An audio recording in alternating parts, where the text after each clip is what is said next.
Control Z. Control Z क्या होता है जी? अंडू करने के लिए। अंडू क्या होता है? यानी कि आपसे एक चीज गलती से डिलीट हो गई है या कुछ आपने गलत लिख लिया है, तो या तो आप उसको काट देंगे या आप कंट्रोल जी कर लेंगे, या कहेंगे वापस ले आना, अंडू कर देना। और कंट्रोल वाई रीडू कर देना, यानी कि आप उसको जो वापस लाया हुआ है, आप उसको नहीं चाहते, आप उसको दोबारा से या तो डिलीट करेंगे या वापस कंट्रोल वाई कर देंगे। कंट्रोल बी, जो सिलेक्ट फाउंड होगा उसको बोल्ड करने के लिए, यानी कि उसको मजीद मोटा करना। और कंट्रोल आई इटैलिक करना, यानी इसको टेढ़ा करना। जैसे ये टी सीधा लिखा हुआ है तो कंट्रोल आई करेंगे तो ये थोड़ा सा टेढ़ा हो जाएगा। कंट्रोल ए, यानी कि पहले तो हमने सिलेक्शन की कमांड पढ़ी थी, control shift down arrow, control shift up arrow और एंड और होम। तो कंट्रोल ए करेंगे, यानी कि जहां पर कर्सर होगा उसके ऊपर और नीचे सब कुछ सिलेक्ट हो जाएगा। Control C. कंट्रोल सी ये होता है कि आपने इस टेक्स्ट की कॉपी करनी है, यानी कि ये जो लिखा हुआ है या ये पूरी जो फाइल है, आप कंट्रोल ए के करके सब कुछ सिलेक्ट करें पहले, फिर कंट्रोल सी से इसको कॉपी कर लें। कंट्रोल सी और कंट्रोल एक्स में क्या फर्क है? कंट्रोल सी से मसलन मैंने ये जो एम है मैंने इसको कॉपी किया कंट्रोल सी, तो ये यहाँ पर भी मौजूद है, यहाँ पर भी मैं इसको कंट्रोल वी से ला सकता हूँ। और कंट्रोल एक्स से क्या होगा? ये यहाँ से खत्म हो जाएगा और यहाँ पर मैं इसको लाना चाहूँ वहां पर ये इसको ला सकता हूँ। ये दोनों का डिफरेंस है कॉपी और कट में। कंट्रोल वी, पेस्ट करना, यानी कि जो चीज हमने कॉपी की होगी उसको पेस्ट करना। कंट्रोल एफ, फाइंड करना, जैसे कि हम यहाँ पर इस पेज पे कोई चीज फाइंड करना चाहते हैं, अपने पैराग्राफ में कोई लफ्ज ऐसा है जो हम उसको ज्यादा बार हमने इस्तेमाल किया और हम उसको तलाश करके मतलब करना चाहते हैं कि वो कहाँ कहाँ लिखा हुआ है। तो जैसे हमने जी मतलब एस को तलाश करना है, कंट्रोल एफ करके एस लिखेंगे और फाइंड नेक्स्ट पे क्लिक करेंगे तो हमें जहां जहां पे एस लिखा होगा वो जगह हाईलाइट होती नजर आएगी, जैसे यहाँ पर लिखा हुआ है। और कंट्रोल एच, रिप्लेस करना, यानी कि हम चाहते हैं ये कैपिटल एस लिखा हुआ है, हम इसको स्मॉल करना चाहते हैं, तो हम दो बॉक्सेस होंगे, ऊपर वाले में हम ये कैपिटल एस लिखेंगे और नीचे वाले में स्मॉल एस लिख के रिप्लेस ऑल करेंगे, जहां पर भी एस होगा वो स्मॉल में रिप्लेस हो जाएगा, यानी कि उसमें तब्दील हो जाएगा। बैक स्पेस, यानी कि ये आपका कर्सर है, तो कर्सर के पीछे से बैक स्पेस मतलब ए डिलीट होगा, फिर प्लस, फिर एल, फिर आर, इस तरह से बैक स्पेस से, और डिलीट करेंगे तो कर्सर के आगे से चीजें डिलीट होने लग जाएंगी, यानी कि सी, टी, आर, एल, ये इस तरह से। बल्कि सॉरी, डिलीट तो हमने पहले ही पढ़ लिया। कंट्रोल बैक, यानी कि बैक स्पेस से एक हर्फ जो डिलीट हो रहा था, यानी कि एक लेटर डिलीट हो रहा था, जो मतलब एक्स प्लस और एल, कंट्रोल बैक के साथ पूरा एक लफ्ज डिलीट हो जाएगा, यानी कि ये कंट्रोल एक्स एक पूरा लफ्ज है तो ये पूरा एक लफ्ज डिलीट हो जाएगा। और डिलीट से कर्सर के आगे से एक एक लेटर डिलीट होना शुरू हो जाएगा। कंट्रोल डिलीट करेंगे तो एक एक पूरा लफ्ज डिलीट हो जाएगा। कंट्रोल टी, हैंगिंग इंडेंट, यानी कि आपने कोई पैराग्राफ लिखा हुआ है, जैसे ये एक दो तीन चार लाइनें ये पैराग्राफ है, यहाँ पर कैसे हम कंट्रोल टी करते हैं, ये वाली जो लाइन है ये यहाँ पर हैंग हो जाएगी और ये वाली तीन लाइनें जो है ये इतने फासले पे आगे आ जाएंगी, इसको हैंगिंग इंडेंट कहते हैं। कंट्रोल शिफ्ट टी करेंगे तो ये जो इंडेंट हुआ होगा ये वापस अपनी जगह पर आ जाएगा। कंट्रोल एम, कंट्रोल एम भी हैंगिंग इंडेंट होता है, लेकिन ये पहली लाइन को हैंग नहीं करता, ये सारे पैराग्राफ को हैंग करके आगे ले जाता है, यानी कि एक दो तीन चार लाइनें का पैराग्राफ है अगर आपका, कंट्रोल एम से चारों पूरा पैराग्राफ आगे चला जाएगा। और कंट्रोल शिफ्ट एम करेंगे तो वापस जितना आगे गया होगा उतना पीछे आ जाएगा।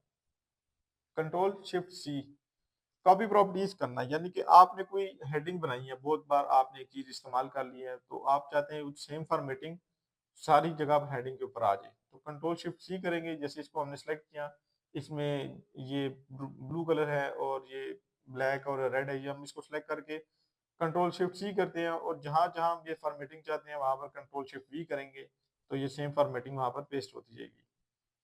कंट्रोल स्पेस बार से जो फॉर्मेटिंग हमने पेस्ट की होगी उसको खत्म कर देंगे।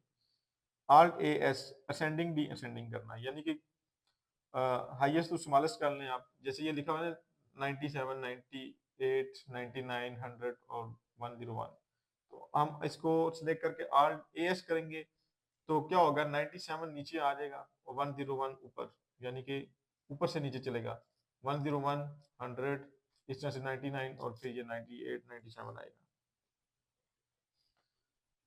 आल्ट ओ एन, नंबर लगाना, बुलेटिन नंबर। बुलेटिन नंबर क्या होते हैं? जैसे ये नंबर लगे हुए हैं 1 2 3 4 5, और बुलेट्स क्या होते हैं? बुलेट्स यानी कि इसके साथ ही होते हैं, जैसे एक आपने देखा होगा कि टॉपिक के पीछे कोई इस तरह से डॉट सा बना होता है या इस तरह से ट्रायंगल सा बना होता है या इस तरह से 4 डॉटेड शेप बनी होती है, तो वो बुलेट्स कहलाते हैं। उनको हम आल्ट ओ एन से लगा सकते हैं। दोनों ऑप्शन होते हैं, इंग्लिश उर्दू रोमन नंबर भी लगा सकते हैं और बुलेट्स भी लगा सकते हैं। Alt O B border and shading देना, यानी कि आपने जो एक मतलब आपने पैराग्राफ लिखा और आप चाहते हैं पेज की साइडों पे खूबसूरत सा बॉर्डर आए, तो आल्ट ओ बी करके हम पेज के चारों साइडों पे बॉर्डर लगा सकते हैं। जैसे यहाँ पर ये छोटी छोटी सी लाइंस आपको नजर आ रही होंगी, ये जो टेबल नुमा बना हुआ है, तो ये हमने वैसे तो डिजाइन किया हुआ है, लेकिन आल्ट ओ बी करके आपके पास इस तरह का भी ऑप्शन होता है कि आप साइडों पे पेज के साइडों पे बॉर्डर लगा सकते हैं। R T W total word count करना है, यानी कि इस पेज पे आपने जितने भी वर्ड लिखे होंगे आर टी डब्ल्यू करेंगे तो आपको टोटल वर्ड सामने आ जाएंगे, टोटल पैराग्राफ स्पेसिंग, मतलब कैलकुलेशन आ जाएगी जितना काम आपने पेज पे किया होगा। और वैसे वर्ड काउंट जो है ना वहाँ नीचे स्क्रीन पे आपको, जब आप एम एस वर्ड इस्तेमाल कर रहे होते हैं तो लेफ्ट साइड पे नीचे बॉटम साइड पे साथ साथ पेजेस और वर्ड काउंट शो हो रहे होते हैं कि आपने कितना काम कर लिया, कितने पेज बना लिए। आर आई एस सिंबल हासिल करना, सिंबल क्या होते हैं, जैसे टेलीफोन का एक सिंबल है, व्हाट्सएप का एक आइकन जो होता है, या एड्रेस की जो लोकेशन का जो आइकन होता है, तो ये सिंबल कहलाते हैं। तो ये आल्ट आई एस करने से आपको मिल जाते हैं और ये हर फाउंड के अंदर होते हैं। आप जो भी चीज फाउंड चेक करेंगे तो उन सब में मुख्तलिफ किस्म के सिंबल मिलेंगे आपको। Alt I T time and date set करना, मतलब आपने कोई असाइनमेंट लिखी है और आप उसके ऊपर ये मेंशन करना चाहते हैं कि आज तारीख क्या है और टाइम क्या है या दिन क्या है, तो आल्ट आई टी से आप मेंशन कर सकते हैं। आल आई यू पेज को नंबर देना, मसलन आपने 50 सफ़ों की बुक कंपोज करनी है, तो आप चाहते हैं कि सबके ऊपर हेडर लिखा हुआ है, जैसे यहाँ पर लिखा हुआ है माइक्रोसॉफ्ट ऑफिस, जहाँ पर आप चाहते हैं नंबर लिखा हुआ आ जाए, तो आल्ट आई यू से आप नंबर लगा सकते हैं और ये टेक्स्ट भी मेंशन कर सकते हैं। आल्ट बी एच से वापस उसको रिमूव कर सकते हैं, यानी कि सारे पेजेस पे जो नंबर नजर आ रहा होगा वो खत्म हो जाएगा आल्ट बी एच से। Alt P S P, alt P S P क्या होता है, P S P page setup होता है। जैसे आपने ए फोर पेपर का नाम सुना होगा, लेटर सुना होगा या लीगल साइज सुना होगा कम अज कम, इसके अलावा भी बहुत सारे पेपर साइजेस होते हैं, तो आरपीएसपी से हम पेज साइज को सेट कर सकते हैं। F7 स्पेलिंग, जिस स्पेलिंग पे हमें डाउट हो, वैसे तो प्रोग्राम हमें उसको अंडरलाइन शो कर देता है कि इस पे डाउट है चेक कर लें, F7 हम करेंगे तो वो हमें डिक्शनरी दे देगा, मतलब जैसे print tab, pin tab, pen tab, तो इस तरह के वो हमें 3-4 हिंट दे देगा कि आप सजेस्ट करेगा कौन सा इसमें चेक करना चाह रहे हैं। इसी तरह से आल्ट और डी ड्रॉप कैप, जैसे आपने इंग्लिश मैगजीन में पढ़ा होगा कि एक लेटर जो है बड़ा सा लिखा होता है और बाकी टेक्स्ट छोटा छोटा सा लिखा होता है 3 लाइनों में, इस तरह से या 4 में, तो आल्ट और डी ड्रॉप कैप करना, यानी कि पहला लेटर बड़ा कर लेना। Alt O T tab stop distance को एडजस्ट करना, टैब का बटन का मतलब ये होता है कि एक कंप्यूटर जो कैप लॉक के ऊपर एक बटन होता है, जंपिंग के लिए होता है, यानी कि जहां पर आपने लिखा है तो टैब करेंगे, अगली बार जहां पे लिखेगा फिर टैब करेंगे, अगली बार जहां पे, तो आप चाहते हैं जहां की बजाय जब मैं टैब करूं तो डायरेक्ट यहाँ पर आ जाए, तो वो सेटिंग हम किससे करेंगे, आल्ट और टी से कर सकते हैं। Alt A I T, alt A I T जब हम अप्लाई करेंगे तो हमारे पास एक बॉक्स आ जाएगा, रोज और कॉलम लिखा होगा और उसके आगे बॉक्सेस होंगे जहाँ पे हम वैल्यू पुट कर सकते हैं। आल्ट ए आई टी का मतलब हुआ रोज मीन लाइनें, कितनी लाइनें आपने टेबल में बनानी है, और कॉलम मतलब आपने कितने कॉलम बनाने हैं, जैसे 1 2 3 4 कॉलम बना लिए और 1 2 3 4 5 6, इस तरह से मुख्तलिफ हम लाइनें बना सकते हैं, तो ये हम आल्ट ए आई टी से कर सकते हैं।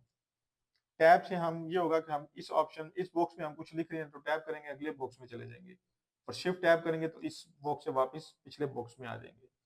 और कंट्रोल टैब से क्या होगा, मतलब टैब करते हैं तो अगले सेल में जाते हैं, तो कंट्रोल टैब करेंगे तो इसी बॉक्स में थोड़ा आगे आ जाएंगे, मतलब इसी बॉक्स के अंदर रहते हुए जंप करना, कंट्रोल टैब। आल्ट ए सी आर, यानी कि आपका कर्सर यहाँ पर है तो क्या होगा, आप पहले इसको सिलेक्ट करेंगे फिर इसको, तो आल्ट ए सी आर करेंगे तो यहाँ से लेके यहाँ तक आपकी पूरी लाइन सिलेक्ट हो जाएगी। और आल्ट ए सी सी करेंगे तो यहाँ पर है, तो यहाँ ऊपर से नीचे वर्टिकल सारी सिलेक्शन होगी। और आल्ट ए एम करेंगे तो ये सारे कॉलम खत्म होके एक ही कॉलम बन जाएगा, यानी कि आल्ट ए एम मर्ज करना कॉलम्स को।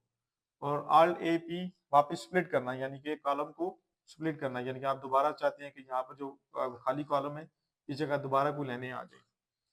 तो उम्मीद करता हूँ ये स्टूडेंट सबको ये लेक्चर समझ आया होगा। आप इन सारी कमांड्स को नोट डाउन लाजमी करें और अपने सॉफ्टवेयर में जो आप कंप्यूटर में इंस्टॉल कर रखा है आपने वर्जन एम एस वर्ड का, उसके ऊपर ये कमांड लाजमी आप ट्राई करें एक एक करके, ठीक है। जो कमांड नहीं समझ आती है आपको, आप कमांड नंबर बता के कमेंट के जरिए जवाब भी पूछ सकते हैं हमसे कि सर इसका मसला कैसे हल होगा।